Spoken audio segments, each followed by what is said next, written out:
અંબાજી રબારી સમાજના ઘર તોડવાનો મામલો કેનીબેન ઠાકોર, જિગ્નેશ મેવાણી અને કાંતિભાઈ ખરાડી આવ્યા રબારી સમાજની વારે।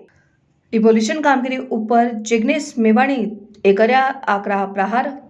ગરીબ હિન્દુઓના છાતી ઉપર આ બુલડોઝર રાત્રિમાં ચલાવ્યા છે। બુલડોઝર સુપ્રીમ કોર્ટના હુકમની અવહેલના કરી છે તંત્રએ।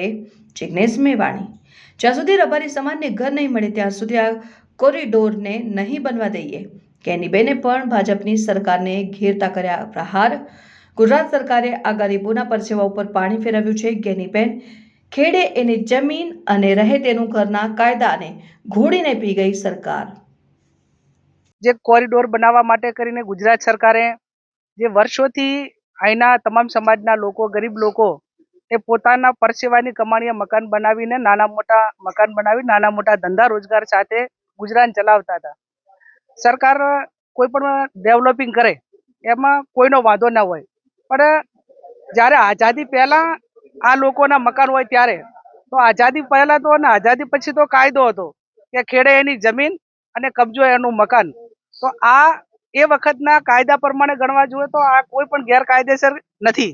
આ એમની પોતાની માલિકીનો હક ગણાય અને માલિકીનો હક હોય ત્યારે એનું વેલ્યુશન ગણીને જે સ્થળમાં જે મકાન હોય કે આ મકાનનું વેલ્યુશન વર્તમાન સમયમાં આ પ્રમાણે થાય એ પ્રમાણે ગણીને એમને ચૂકવણું કર્યું હોત તો પણ કદાચ અમે પણ એમને સમજાવી અને પ્રયત્નો કરો।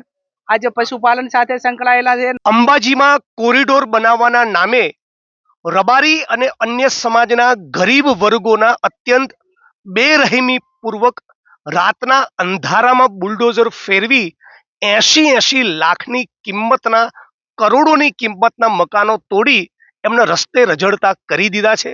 અને અત્યારે વૈકલ્પિક વ્યવસ્થાના નામે થોડાક દિવસ રહેવા માટે જે જગ્યા આપી છે એ નકરા ખંડેર સમાન છે અને એવું ખંડેર છે જેનું છજુ ગમે ત્યારે કોઈનું માથું ફાડી શકે।